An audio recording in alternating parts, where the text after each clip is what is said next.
हूं विवेका, आप देख रहे हैं खबर बिहार 24।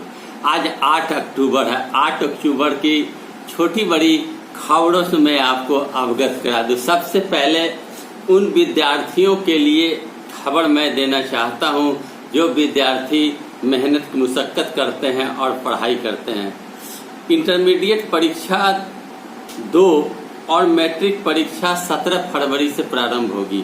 मैं बताऊं आपको कि बिहार बोर्ड के इंटरमीडिएट और मैट्रिक परीक्षा 2021 के कार्यक्रम को जारी कर दिया गया। कब एग्जाम लेनी है इसके कार्यक्रम को जारी कर दिया। इंटरमीडिएट परीक्षा 2021 2 से 13 फरवरी तक ली जाएगी। 2 तारीख से 13 फरवरी तक इंटरमीडिएट की एग्जाम बिहार बोर्ड का ले लिया जाएगा। वहीं मैट्रिक का एग्जाम 17 फरवरी से 24 फरवरी 17 से 24 के बीच ले ली जाएगी। उन विद्यार्थियों के लिए यह समाचार है जो इंटरमीडिएट और मैट्रिक बिहार बोर्ड में पढ़ते हैं, तो उन्हें पता हो कि 2021 का कार्यक्रम जारी कर दिया गया है। इंटरमीडिएट की एग्जाम 2 से 13 फरवरी तक ले ली जाएगी और मैट्रिक की परीक्षा की एग्जाम 17 से 24 फरवरी तक ले ली जाएगी। बोर्ड के अध्यक्ष आनंद किशोर ने बताया कि रोज 2 पारी में एग्जाम होगी, सुबह 9 बजे से 12:45 तक और द्वितीय पाली दोपहर 1:45 से 5 बजे तक। इंटर प्रैक्टिकल 9 से 18 जनवरी तक होगा। इंटरमीडिएट का प्रैक्टिकल 9 से 18 जनवरी तक होगा। सभी स्कूल कॉलेजों में प्रायोजित परीक्षाएं होंगी। मैट्रिक के ऐच्छिक विषय की प्रायोजिक परीक्षा 20 से 22 जनवरी 2021 तक ली जाएगी। इंटरमीडिएट परीक्षा का विषय पैटर्न बदलाव किया गया था। बदले पैटर्न का परीक्षा होगी। अगर छात्र 3 मुख्य विषय से किसी एक में फेल हो जाते हैं तो छात्र अतिरिक्त विषय से संबंधित मुख्य विषय में बदल सकते हैं। तो यह छात्रों के लिए खुशखबरी है। वो तैयारी कर रहे हैं, पढ़ रहे हैं, उन्हें पता है कि अब एग्जाम कब होगा। उधर बिहार सरकार पर लगा सबसे बड़ा धब्बा, दाग, सृजन घोटाला। भागलपुर के सृजन घोटाले मामले में मुख्य आरोपी रही मनोरमा देवी के बहू और बेटे की संपत्ति जब्त करने की सीबीआई ने बात कही है। अमित और प्रिया सृजन संस्थापक मनोरमा देवी की बेटे और बहू है। सृजन घोटाले के मुख्य आरोपी अमित कुमार और उसकी पत्नी रजनी प्रिया की संपत्ति जब्त की जाएगी। सीबीआई ने विशेष न्यायाधीश के आदेश पर फ्लैट, जमीन सहित 15 संपत्ति को जब्त करेगी।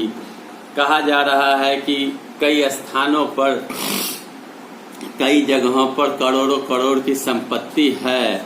मुख्य आरोपी अमित और उषा की संपत्ति जब्त की जाएगी। और जान ही रहे हैं कि यह बिहार सरकार पर सबसे बड़ा धब्बा लगा, सृजन घोटाला। और दूसरा मुजफ्फरपुर का बालिका गृह कांड। मुजफ्फरपुर के बालिका गृह कांड में जिस मंत्री को इस्तीफा देना पड़ा, मंजू वर्मा को, उसे फिर नीतीश कुमार ने टिकट दिया, जबकि उसके पति पर आरोप लगा था वो सृजन घोटाले मुजफ्फरपुर बाल गृह में जो पाप हुई थी उसमें उनकी भी भूमिका थी।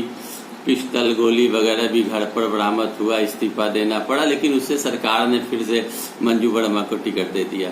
मैं बताऊं आपको कि रिया चक्रवर्ती जो सुशांत सिंह मामले में पिछले 28 दिन से जेल में थी, रिया चक्रवर्ती को कुछ शर्तों के साथ रिहा कर दिया गया, यानी बेल पर छोड़ दी गई। कहा गया है कि वो प्रत्येक सप्ताह थाने में जाकर हाजिरी लगाएगी। पासपोर्ट जमा करा लिया गया है। उसे दूसरे जगह जाने की अनुमति फिलहाल नहीं है। अब मैं बताऊं कि जमुई विधानसभा सीट पर पूर्व केंद्रीय मंत्री जयप्रकाश नारायण यादव के भाई विजय प्रकाश पिछले बार विधायक राष्ट्रीय जनता दल से बने इस बार फिर राष्ट्रीय जनता दल ने उन्हें विधायक बनने के लिए सैंपल अलॉट किया। अब वहीं से पूर्व केंद्रीय मंत्री दिग्विजय सिंह की बेटी जो शूटर है, गोल्ड मेडलिस्ट है, श्रेयसी सिंह को भाजपा ने अपना उम्मीदवार बनाया है। और उधर नरेंद्र सिंह जो जमुई के बाहुबली राजपूत नेता हैं, उनके बेटे ने एलजेपी के टिकट पर चुनाव लड़ने के लिए ताल ठोका है। उधर मैं बताऊं आपको, लोजपा के प्रदेश उपाध्यक्ष सुनील पांडे ने लोजपा से इस्तीफा दे दिया और उन्होंने घोषणा किया कि मैं तरारी क्षेत्र से निर्दलीय लड़ूंगा। क्योंकि तरारी सीट शेयरिंग के मामले में भाजपा के खाते में चली गई और लोजपा भाजपा के खिलाफ चुनाव लड़ेगी नहीं। ऐसी स्थिति में सुनील पांडे को टिकट मिलेगी नहीं, तो वो निर्दलीय चुनाव लड़ने की घोषणा करा। 2 मंत्री मदन सहनी और कृष्ण नंदन वर्मा का क्षेत्र नीतीश कुमार ने बदल दिया है। गौड़ा बौड़ाम सीट भाजपा के कोटे में चले जाने से मदन सहनी का क्षेत्र बदल दिया गया। इस बार मदन सहनी दरभंगा जिले के ही बहादुरपुर सीट से चुनाव लड़ेंगे और शिक्षा मंत्री कृष्ण नंदन वर्मा घोसी की जगह जहानाबाद सीट से चुनाव लड़ेंगे। मैं बताऊं आपको कि भाजपा ने पहले चरण में अपने सारे उम्मीदवारों की घोषणा कर दी और 27 की सूची मंगलवार को जारी किया, जिसमें जातिगत आंकड़ा की अगर बात करें तो भाजपा ने 29 प्रत्याशियों में 7 भूमिहार, 7 राजपूत, 4 ब्राह्मण, 3 यादव, 3 अनुसूचित जाति, 1 आदिवासी, 1 वैश्य, 1 बिंद, 1 दांगी, 1 चंद्रवंशी को प्रत्याशी बनाया है। सारे जाति के लोगों को टिकट देने का काम किया है।